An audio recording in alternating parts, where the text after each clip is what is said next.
بسم اللہ الرحمن الرحیم ام تقولون، کیا تم یہ کہتے ہو، ان ابراہیم و اسماعیل و اسحاق و یعقوب، کہ بے شک ابراہیم، اسماعیل، اسحاق، یعقوب علیہ السلام اور ان کی اولاد، کانوا ہودن او نصارا، وہ یہود تھے یا نصارا۔ قل، آپ کہہ دو، انتم اعلم ام اللہ، کیا تم زیادہ جاننے والے ہو یا اللہ تعالیٰ؟ ومن ازلم، اور کون زیادہ ظالم ہے، ممن کتم، اس شخص سے جو چھپائے، شہادتاً عندہ، اس گواہی کو جو اس کے پاس ہو، من اللہ، اللہ تعالیٰ کی طرف سے۔ وما اللہ بغافل، اور نہیں ہے اللہ تعالیٰ بے خبر، عما تعملون، ان کاموں سے جو تم کرتے ہو۔ ام تقولون، کیا تم یہ کہتے ہو کہ ابراہیم علیہ السلام اور ان کی اولاد یہود یا نصارہ تھے؟ یہ غلط بات ہے۔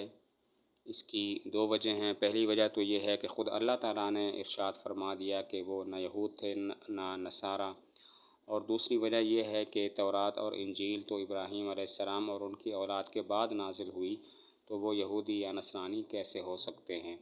کیا تم یہ کہتے ہو کہ ابراہیم علیہ السلام اور ان کی اولاد یہود یا نصارہ تھے؟ تو یہ بہت غلط بات ہے۔ اس کی دو وجہ ہیں۔ پہلی وجہ یہ ہے کہ خود اللہ تعالیٰ نے ارشاد فرمایا ہے وہ نہ یہود تھے نہ نصارہ، اور دوسری وجہ یہ ہے کہ تورات اور انجیل تو ابراہیم علیہ السلام اور ان کی اولاد کے بعد نازل ہوئی ہیں، تو وہ یہود یا نصارہ کیسے ہو سکتے ہیں؟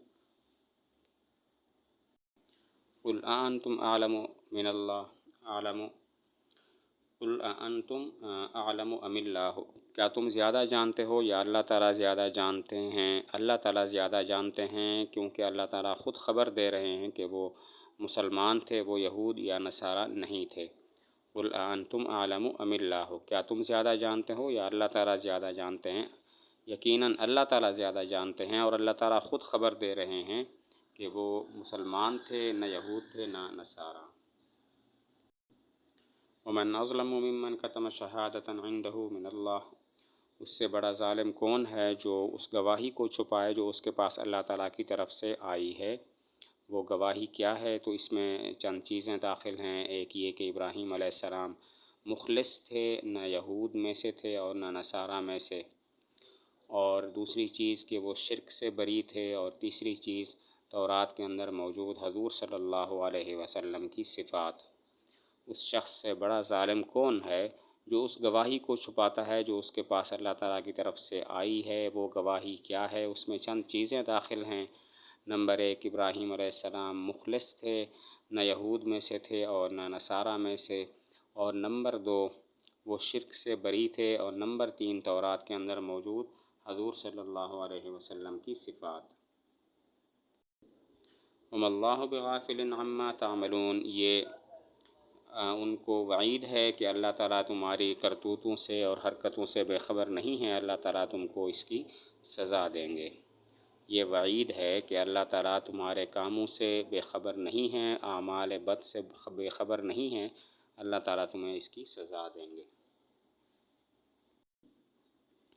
تلک امت، وہ ایک جماعت تھی، قد خلت، جو گزر گئی، لہا ما کسبت، اس کے لیے وہ اعمال ہیں جو اس نے کیے، وَلَكُمْ مَا كَسَبْتُمْ، اور تمہارے لیے وہ اعمال ہیں جو تم کرتے ہو، وَلَا تُسْأَلُونَ عَمَّا كَانُوا يَعْمَلُونَ، اور تم سے سوال نہیں کیا جائے گا ان اعمال کے بارے میں جو وہ کرتے تھے۔ یہاں پر سوال یہ ہوتا ہے کہ یہ آیت، یہ مضمون پہلے گزر چکا ہے، تو یہاں پر دوبارہ اس کو ذکر کیوں فرمایا گیا؟ یہ آیت اور یہ مضمون پہلے گزر چکا ہے، تو یہاں پر اس کو دوبارہ ذکر کیوں کیا گیا؟ جواب یہ ہے، اس کے چند جواب دیے گئے ہیں۔ پہلا جواب یہ ہے کہ یہ تکرار مبالغہ اور تاکید کے لیے ہے۔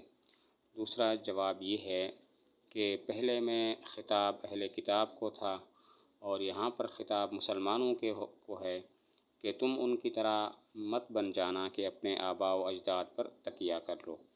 اور تیسرا جواب یہ ہے کہ پہلے میں مراد، امت سے مراد انبیاء علیہم السلام تھے، اور یہاں پر امت سے مراد یہود و نصارہ کے آباء و اجداد ہیں۔ اس کے چند جواب ہیں۔ ایک جواب یہ ہے کہ یہ تکرار مبالغہ اور تاکید کے لیے ہے۔ دوسرا جواب یہ ہے کہ پہلے میں خطاب اہل کتاب کو تھا اور یہاں پر خطاب مسلمانوں کو ہے کہ تم ان کی طرح مت بن جانا کہ اپنے آباء و اجداد پر تکیہ کر لو۔ اور تیسرا جواب یہ ہے کہ پہلے میں مراد انبیاء ہیں، انبیاء سابقہ، اور یہاں پر مراد ہیں یہود و نصارہ کے آباء و اجداد۔